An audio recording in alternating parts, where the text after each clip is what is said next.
My name is Mary McVeigh. I'm a market development specialist with 25 years of experience. I'm here to talk with you today about market failure and its relevance to program design. Now, we all know that markets are powerful distributors of resources, goods, and services. They help us get the things we need, when we need them, where we need them. But we also know that markets can fail. Sometimes things don't get where they're needed. Markets are not very good at looking after our environment. And all too often, markets do not distribute things evenly, with dire health and life consequences. So what exactly is market failure? What might come to your mind are those sorts of graphs from Economics 101. And while all analysis of market failure are based fundamentally on economics, we may find economic theory not very practical for program design. So what is market failure in development practice? It's basically when markets don't work, when they don't work for the efficient use of capital, labor, and resources. Fundamentally, when there is a better way. In development, we also talk about market failure when markets don't meet our economic, business, and social goals. For example, food security, worker safety, and the environment.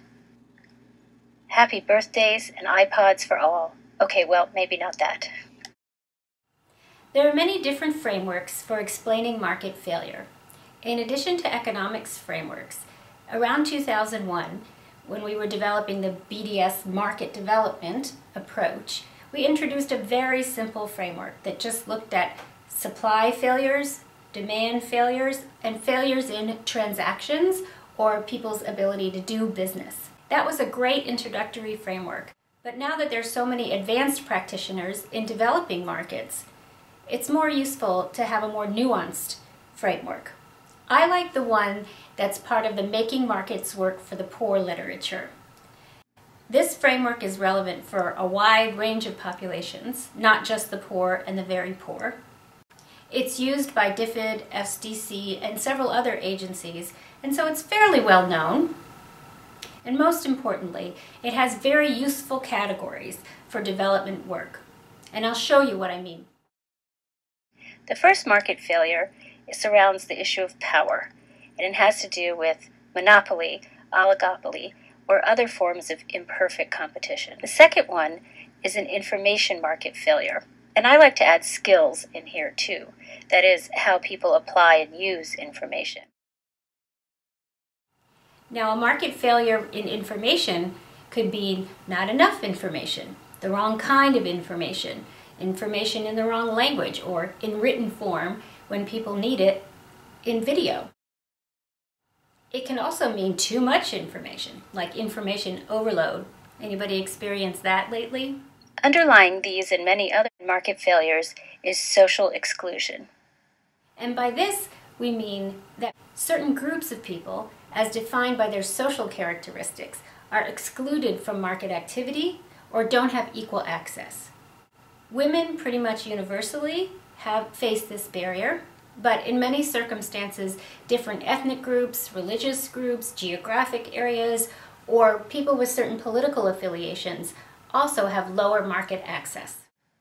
In many developing economies, we also have incomplete or missing markets. In very vibrant and active economies, you find a wide range of functions in any sector.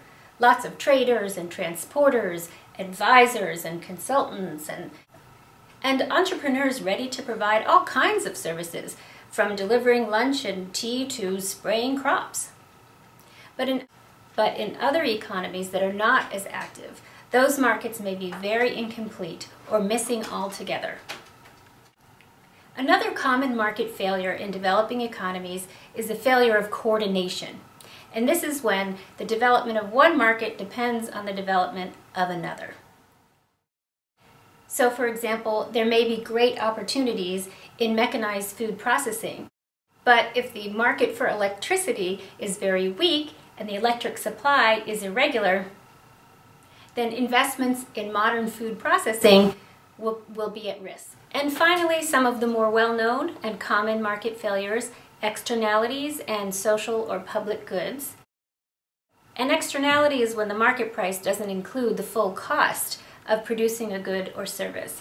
And pollution and other kinds of social ills are the most common examples of that. Social goods are things that would be very expensive if produced in the market, but that society values.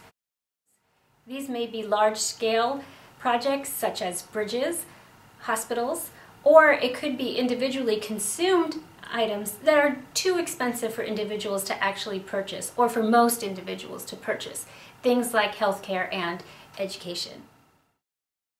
So those are the main categories of market failure that we'll be using today and that I find particularly useful. But do be aware that in your work, many different practitioner agencies, many different people will have different frameworks, and it's useful to absorb the concepts of different kinds of market failures, but to be able to use different typologies.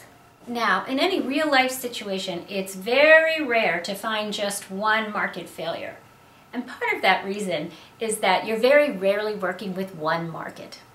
So let's talk for a minute about different kinds of markets that you'll encounter in your work, and you probably already do. So for example, some market failures affect the entire economy, like the global financial collapse. Other market failures just affect one part of the economy. For example, in many countries, there are only one or two large-scale dairy processors. They create an oligopoly at the top of the market chain for dairy. In another situation, a fertilizer shortage would affect horticulture and commodity crops. Now, if you're looking at a particular value chain, you'll see the dairy value chain as a whole, and then you'll see sort of sub-markets. For example, the market for veterinary services, the market for financial services.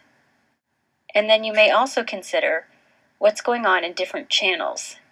And in general, you'll see the greatest market failures in informal channels. And by paying attention to those informal channels, you'll see that the markets you define may be different than you originally imagined. And in general, issues in the enabling environment affect an entire value chain. Now let's talk about policy failure for a minute, as distinct from market failure. Oftentimes, however well-intentioned, government policies, regulations, and subsidies can cause markets to fail. Another underlying cause of market failure are disruptions from natural disasters and conflict. So why do we care so much about markets? Because we are market doctors. And we need to prescribe the right program activities for the right market failure. Now, you don't prescribe pills for a crying baby, and you can't fix a computer with a hammer and a nail. Similarly, you don't invest in a large-scale silo and maize mill when small-scale processors are more competitive and offer farmers great prices. If the market failure is high spoilage and poor sanitation, then upgrading small-scale millers may be a better cure. Let's look at a couple of cases to examine in practice how a good understanding of market failures can lead to effective program design.